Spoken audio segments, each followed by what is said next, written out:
ओम शांति। आज की प्रातः मुरली 13 अगस्त 2024। बाबा कहते हैं, मीठे बच्चों, योग द्वारा तत्वों को पावन बनाने की सेवा करो, क्योंकि जब तत्वों को पावन बनाओगे तब इस सृष्टि पर देवता पैर रखेंगे। बच्चे तो जानते हैं, जिनके हम बच्चे हैं उनको सच्चा साहिब कहा जाता है, इसलिए आजकल तुम बच्चों को साहबजादे भी कहते हैं। सच के ऊपर भी एक पौड़ी है, सच खाना, सच पहनना, भले ही यह मनुष्य की बनाई हुई हो, परंतु यह बाप बैठे समझाते हैं। बच्चे जानते हैं, ऊंचे ते ऊंचा बाप ही है, जिनकी बहुत महिमा है, जिनको रचेता भी कहा जाता है। पहले पहले हैं बच्चों की रचना। बाप के बच्चे हैं ना, सब आत्माएं बाप के साथ रहती हैं। उनको कहा जाता है बाप का घर, स्वीट होम। यह कोई होम नहीं है। बच्चों को मालूम है वह हमारा स्वीटेस्ट बाप है। स्वीट होम है शांति धाम। फिर सतयुग को भी स्वीट होम है, क्योंकि वहाँ पर हर घर में शांति रहती है। यहाँ घर में लौकिक माँ बाप के पास भी अशांति है तो दुनिया को भी अशांति है। वहाँ तो घर में भी शांति है तो सारी दुनिया में शांति है। सतयुग की नई छोटी दुनिया कहेंगे, यह पुरानी कितनी बड़ी दुनिया है। सतयुग में सुख शांति है, कोई हंगामे की बात नहीं, क्योंकि बेहद के बाप से शांति का वर्षा मिला हुआ है। गुरु गोसाई आशीर्वाद देते हैं, पुत्रवान भव, आयुमान भव।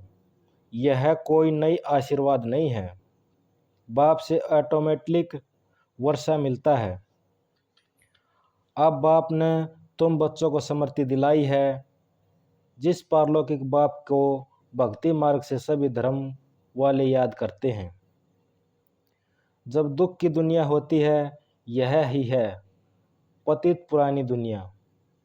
नई दुनिया में सुख होता है, अशांति का नाम नहीं। अभी तुम बच्चों को पवित्र गुणवान बनना है, नहीं तो सजाएं खानी पड़ेंगी। बाप के साथ साथ धर्मराज भी है, हिसाब किताब चुकता करने वाला। ट्रिब्यूनल बैठती है ना, पापों की सजाएं तो जरूर मिलनी चाहिए। जो अच्छी रीति मेहनत करते हैं वह थोड़ी ही सजाएं खाएंगे। पाप की सजा मिलती है जिनको कर्म भोग कहा जाता है। यह तो रावण का पराया राज्य है, इसमें अपार दुख है। राम राज्य के अपार सुख होते हैं। तुम समझते तो बहुत को, फिर भी झट से समझ जाते हैं, और कोई देर से समझता है। कोई कम समझते हैं तो समझो इसने भक्ति की देर से की। जिसने शुरू से भक्ति की है वह ज्ञान को भी जल्दी से समझ लेगा, क्योंकि उनके आगे नंबर जाना है। तुम जानते हो हम आत्माएं स्वीट होम से यहाँ आई हैं। साइलेंस मूवी टाकी है ना, बच्चे ध्यान में जाते हैं तो सुनाते हैं कि वहाँ मूवी चलती है।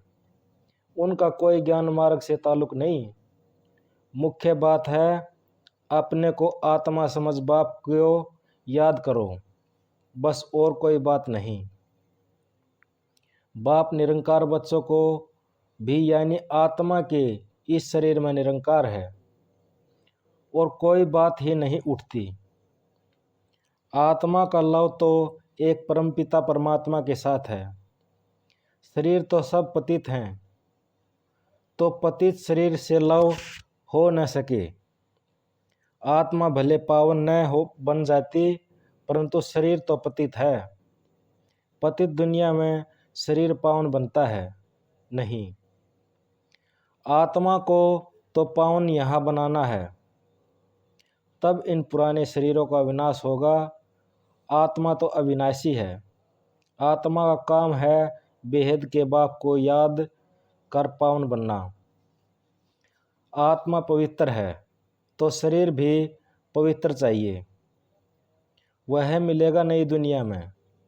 आत्मा भले पावन बन जाए, आत्मा को एक परम पिता परमात्मा के साथ योग लगाना है। बस इस पतित शरीर को तो टच भी नहीं करना। यह आत्माओं से बाप की बात करते हैं। समझने की बात है ना। सतयुग से लेकर कलयुग तक शरीरों के साथ लटके हो, भले वहाँ आत्मा और शरीर दोनों पवित्र हैं।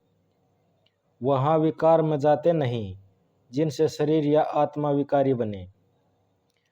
वल्लभचारी भी होते हैं, टच करने नहीं देते। तुम जानते हो उनकी आत्मा कोई निर्विकार पवित्र नहीं होती। वह एक वल्लभकारी पंथ है जो अपने को उच्च कुल वाले समझते हैं। शरीर को भी टच करने नहीं देते। यह नहीं समझते कि हम विकारी अपवित्र हैं। शरीर तो भ्रष्टाचार से पैदा हुआ है। यह बातें बाप आकर समझाते हैं। आत्मा पावन बन जाती है तो फिर शरीर भी बदली करनी पड़ता है। पावन शरीर तो तब बने जब 5 तत्व भी पावन बन जाएं। सतयुग में तत्व भी पवित्र होते हैं, तब शरीर भी पवित्र बनते हैं। देवताएं पतित शरीर में पतित धरती पर पैर नहीं रखते। उनकी आत्मा और शरीर दोनों पवित्र और पावन होते हैं, इसलिए वह सतयुग में ही पैर धरते हैं। यह है पतित दुनिया। आत्मा पारलौकिक बाप परमात्मा को याद करती है। एक है शारीरिक बाप, एक है अशारीरिक बाप।